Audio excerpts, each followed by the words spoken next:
മറ്റ് റിപ്പോർട്ടുകളിലേക്ക് പോകാം. ബസ് യാത്രക്കിടയില് ഇടുക്കി സ്വദേശിക്ക് ക്രൂരമർദ്ദനം. ബംഗളൂരുവിൽ നിന്നും ഇടുക്കി കരിമണ്ണൂർക്ക് വന്ന ബസ്സിലാണ് കരിമണ്ണൂർ സ്വദേശി ആന്റണി ക്രൂരമർദ്ദനത്തിനിരയായത്. സേലം മെഡിക്കൽ കോളേജിൽ ഇരുകാലുകളും ഒടിഞ്ഞ നിലയിലാണ് ആന്റണിയെ ബന്ധുക്കൾക്ക് കണ്ടെത്താനായത്. നഗ്നനായി മർദ്ദിച്ച് ബസ്സിന് പുറത്തേക്ക് തള്ളുകയായിരുന്നു എന്ന് ബന്ധുക്കൾ പറയുന്നു. കോട്ടയം മെഡിക്കൽ കോളേജിലേക്ക് മാറ്റിയ ആന്റണിയുടെ ഒരു കാല് മുറിച്ചു മാറ്റി വെന്റിലേറ്ററിന്റെ സഹായത്തോടെയാണ് ആന്റണി ജീവൻ നിലനിർത്തിയത്. കണ്ടക്ടർ ചേട്ടായിനെ ഒത്തിരി ഉപദ്രവിച്ചു. ഷർട്ടും മുണ്ടും ഒക്കെ വലിച്ചു കയറി ഷഡ്ഡി പോലും ഇല്ലാത്ത അവസ്ഥയിൽ റോഡിലേക്ക് ഇങ്ങനെ ഉന്തിയിട്ടെന്നാണ് പറഞ്ഞത്. ഗോകുൽ രമേശ് ചേർന്ന് കോട്ടയത്ത് നിന്ന് വിവരങ്ങളുമായി. ഗോകുൽ, ഇത് എന്താണ് സംഭവിച്ചത്? അതായത് ഒരു ബസ്സിൽ വന്ന ഒരാളിനെ ഇത്രയും ക്രൂരമായി മർദ്ദനത്തിനിരയാക്കി എന്നൊരു സംഭവം, അദ്ദേഹത്തിന്റെ കാല് മുറിച്ചു മാറ്റുന്ന ഒരു അവസ്ഥയിലേക്ക് വരുന്നു. യഥാർത്ഥത്തിൽ എന്താണ് സംഭവിച്ചത്? ആന്റണിയുടെ വാക്കുകൾ നമുക്ക് ലഭ്യമാണ്. അതായത് ആന്റണി വെന്റിലേറ്ററിന്റെ സഹായത്തോടെയാണ് ജീവൻ നിലനിർത്തുന്നതെന്ന് അറിയാം. അദ്ദേഹത്തിന് കോൺഷ്യസ് ആണോ? അദ്ദേഹത്തിന്റെ വാക്കുകൾ മൊഴിയെടുക്കാൻ പോലീസിന് കഴിഞ്ഞിട്ടുണ്ടോ?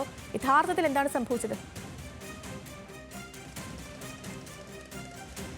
സേതുലക്ഷ്മി, ഈ 12-ാം തീയതിയാണ് ഇത്തരത്തിലൊരു സംഭവം ഉണ്ടായത്. ഹൈദരാബാദിൽ വെൽഡിംഗ് ജോലികൾക്കായിട്ട് ഒരു മാസം മുമ്പ് പോയതാണ് കരിമണ്ണൂർ സ്വദേശി ആന്റണി. തുടർന്ന് കഴിഞ്ഞ ദിവസം അദ്ദേഹത്തിന്റെ നാട്ടിലുള്ള മകന് ഡെങ്കിപ്പനി സ്ഥിരീകരിച്ചു. അതിന്റെ അത്തരത്തിലൊരു അടിയന്തര സാഹചര്യം ഉണ്ടായപ്പോൾ അവിടെ നിന്നും നാട്ടിലേക്ക് വരുന്ന വഴിയായിരുന്നു. ബാംഗ്ലൂരിൽ ഇറങ്ങി ബംഗളൂരുവിൽ നിന്നും മറ്റൊരു ബസ്സിൽ കേരളത്തിലേക്ക് യാത്ര ചെയ്യവെയാണ് അദ്ദേഹം മർദ്ദനത്തിന് ഇരയായതായിട്ടുള്ള വിവരങ്ങൾ അറിയുന്നത്. നിലവിൽ അദ്ദേഹത്തിന്റെ ഭാര്യ പലതവണ ഫോണിൽ ബന്ധപ്പെട്ടെങ്കിലും ഫോൺ എടുക്കാൻ അല്ലെങ്കിൽ ഫോൺ ലഭിക്കാത്തൊരു സാഹചര്യം ഉണ്ടായിരുന്നു. പിന്നീട് ഏറെ ശ്രമത്തിന് ശേഷം ഒരു തമിഴ് സംസാരിക്കുന്ന ആള് ഫോൺ എടുത്തുകൊണ്ട് സേലം മെഡിക്കൽ കോളേജിലാണ് ഉള്ളത്, ഇത്തരത്തിൽ ആന്റണി അവിടെ ഗുരുതരാവസ്ഥയിൽ ചികിത്സയിലാണ് എന്ന രീതിയിൽ വിവരം കൈമാറുകയായിരുന്നു വീട്ടുകാർക്ക്. തുടർന്ന് വീട്ടുകാര് ഇടുക്കിയിലെ പോലീസിൽ കരിമണ്ണൂർ പോലീസ് സ്റ്റേഷനിൽ വിവരം അറിയിക്കുകയും പോലീസ് ഈ വിവരം സ്ഥിരീകരിച്ചതിന്റെ അടിസ്ഥാനത്തിൽ വീട്ടുകാര് സേലത്തേക്ക് പോയി. അവിടെ അദ്ദേഹത്തിന്റെ സ്ഥിതി അതീവ ദാരുണാവസ്ഥയിലായിരുന്നു. 2 കാലുകളും ഒടിഞ്ഞ് ഇരുന്നു. ഒപ്പം ദേഹം മുഴുവൻ മുറിവുകൾ ഉണ്ടായിരുന്നു, ദേഹം മുഴുവൻ നീര് ഉണ്ടായിരുന്ന ഒരു സാഹചര്യം ഉണ്ടായിരുന്നു.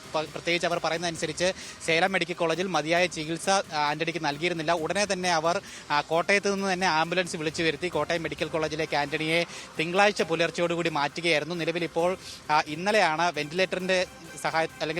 വെന്റിലേറ്ററിൽ നിന്ന് അദ്ദേഹത്തെ മാറ്റാനായിട്ട് സാധിച്ചത്. പക്ഷേ ഇപ്പോഴും ഒരു സ്ഥിരമായിട്ട് ബോധം അദ്ദേഹത്തിന് വന്നിട്ടില്ല, ICUവിൽ തന്നെ തുടരുകയാണ്. അതുകൊണ്ട് ഈ സംഭവത്തിന്റെ കൂടുതൽ യാഥാർത്ഥ്യം എന്തൊക്കെയാണ് എന്നുള്ള കാര്യം ഇനിയും പുറത്തു വന്നിട്ടില്ല. പോലീസ് അടക്കം പരിശ്രമിച്ചിരുന്നു, പക്ഷേ അദ്ദേഹത്തിന് ഒരു സ്ഥിര ബോധം ലഭിക്കാത്തത് കൊണ്ട് തന്നെ ഈ കൂടുതൽ വിവരങ്ങൾ പോലീസിനും കണ്ടെത്താനായിട്ട് സാധിച്ചിട്ടില്ല. പക്ഷേ അദ്ദേഹത്തിന് ഇന്ന് രാവിലെ അടക്കം ബോധം വന്നിട്ടുണ്ട്. അതിനുശേഷം ഭാര്യയെ അദ്ദേഹം തിരിച്ചറിയുകയും ഒക്കെ തന്നെ ചെയ്തിട്ടുണ്ട്. കൂടുതൽ സംഭവങ്ങൾ നിലവിൽ ഈ തമിഴ്നാട്ടിൽ നിന്നും അല്ലെങ്കിൽ ആ സേലത്ത് വെച്ച് ഫോൺ എടുത്ത ആൾ പറഞ്ഞതനുസരിച്ച് അയാൾ ഈ ബസ്സിന് പുറത്ത് റോഡിൽ നിൽക്കുകയായിരുന്നു. അപ്പോഴാണ് ഈ ബസ്സിൽ നിന്നും ഇയാളെ ആന്റണിയെ തള്ളി പുറത്തേക്ക് ഇടുന്നതായിട്ട് കണ്ടത്. അതിനുശേഷം അദ്ദേഹമാണ് എടുത്ത് സേലം ആശുപത്രിയിലേക്ക് കൊണ്ടുപോയത് എന്ന തരത്തിലുള്ള വിവരങ്ങൾ ഈ ആന്റണിയുടെ ബന്ധുക്കളോട് അദ്ദേഹം പറഞ്ഞിരുന്നു. അത് ബന്ധുക്കൾ നമ്മളോട് സൂചിപ്പിക്കുകയും ചെയ്തിട്ടുണ്ട്. ശേഷം ഇത്തരത്തിൽ പൂർണ്ണ നഗ്നനായിട്ടായിരുന്നു അദ്ദേഹത്തെ ബസ്സിൽ നിന്നും പിടിച്ച് തള്ളിയത് എന്ന രീതിയിലാണ് ആ ദൃക്സാക്ഷികൾ വിവരങ്ങൾ നൽകുന്നത്. അതിനുശേഷം ഇവിടുത്തെ പോലീസും സേലത്തെ പോലീസുമായിട്ടൊക്കെ തന്നെ ഈ വിഷയത്തിൽ ബന്ധപ്പെട്ടിട്ടുണ്ട്. പോലീസ് ഇന്ന് രാവിലെയും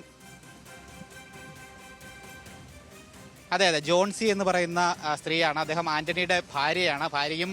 ഭാര്യയുടെ സഹോദരിയും ഇപ്പോൾ അദ്ദേഹത്തോടൊപ്പം ആശുപത്രിയിൽ തുടരുന്നുണ്ട്. അവർ നൽകിയ വിവരം അനുസരിച്ചാണ് ഇത്രയും കാര്യങ്ങൾ നമുക്ക് പറയാനായിട്ട് സാധിക്കുന്നത്. പക്ഷേ കൂടുതൽ വിവരങ്ങൾ എന്താണ് അത്തരത്തിൽ മർദ്ദനത്തിന് ഇടയാക്കിയിട്ടുള്ള കാരണങ്ങൾ എന്ന കാര്യങ്ങളൊക്കെ ഒരുപക്ഷെ ആന്റണിക്ക് കൂടുതൽ ബോധം വന്നതിന് ശേഷം മാത്രമേ പറയാൻ സാധിക്കൂ എന്നാണ് മെഡിക്കൽ കോളേജിലെ ഡോക്ടർമാരടക്കം നമ്മളോട് ഇപ്പോൾ സൂചിപ്പിക്കുകയും ചെയ്തിട്ടുള്ളത്. എന്തായാലും ഈ വിഷയത്തിൽ പോലീസ് അന്വേഷണം ആരംഭിച്ചിട്ടുണ്ട്. നിലവിൽ പോലീസ് ഇന്ന് കോട്ടയം മെഡിക്കൽ കോളേജിൽ ബന്ധപ്പെട്ടിരുന്നു. ഇദ്ദേഹത്തിന്റെ ബന്ധുക്കളെയും അടക്കം ബന്ധപ്പെട്ടിട്ട് ഇദ്ദേഹത്തിന്റെ കൂടുതൽ ആരോഗ്യസ്ഥിതിയെ പറ്റിയൊക്കെ തന്നെ അന്വേഷിച്ചറിയുകയും ചെയ്തിട്ടുണ്ട്. സേലം പോലീസുമായിട്ടൊക്കെ തന്നെ കൃത്യമായിട്ട് ബന്ധപ്പെടുന്നുണ്ട് എന്നാണ് അറിയാനായിട്ട് സാധിക്കുന്നത്. ഒപ്പം ഏത് ബസ്സാണ് അല്ലെങ്കിൽ ഏത് കണ്ടക്ടറാണ് ഇദ്ദേഹത്തെ മർദ്ദിച്ചത് എന്ന രീതിയിലുള്ള ഒരു വിവരങ്ങളും ഇതിനോടനുബന്ധിച്ച് ലഭ്യമായിട്ടില്ല. ബാംഗ്ലൂരിൽ നിന്നും കരിമണ്ണൂരിലേക്ക് വന്നുകൊണ്ടിരുന്ന ബസ്സിലാണ് ഇത്തരത്തിൽ സംഭവം ഉണ്ടായത്. കണ്ടക്ടറുമായിട്ട് വാക്കുതർക്കം ഉണ്ടായതാവാം എന്ന രീതിയിലാണ് ഇപ്പോൾ ബന്ധുക്കൾ നൽകുന്ന സൂചന അനുസരിച്ച് വിവരങ്ങൾ നമുക്ക് പറയാനായിട്ട് സാധിക്കുന്നത്. എന്തായാലും ക്രൂരമായിട്ടുള്ള മർദ്ദനത്തിന് അദ്ദേഹം ഇരയായിട്ടുണ്ട്. അദ്ദേഹം 2 കാലുകളും ഒടിഞ്ഞു തൂങ്ങിയാണ് കോട്ടയം മെഡിക്കൽ കോളേജിലേക്ക് എത്തിയത്. ഇവിടെ എത്തിയതിനു ശേഷം അദ്ദേഹത്തിന്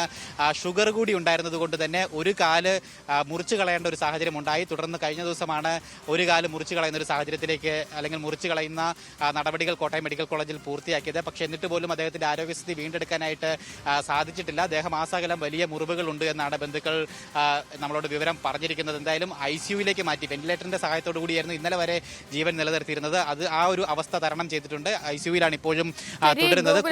വല്ലാത്തൊരു സംഭവമായി പോയി. കാരണം ഒരു ബസ്സിൽ എന്തിന്റെ പേരിലാണെങ്കിലും ഇങ്ങനെ ഒരു ക്രൂര മർദ്ദനം.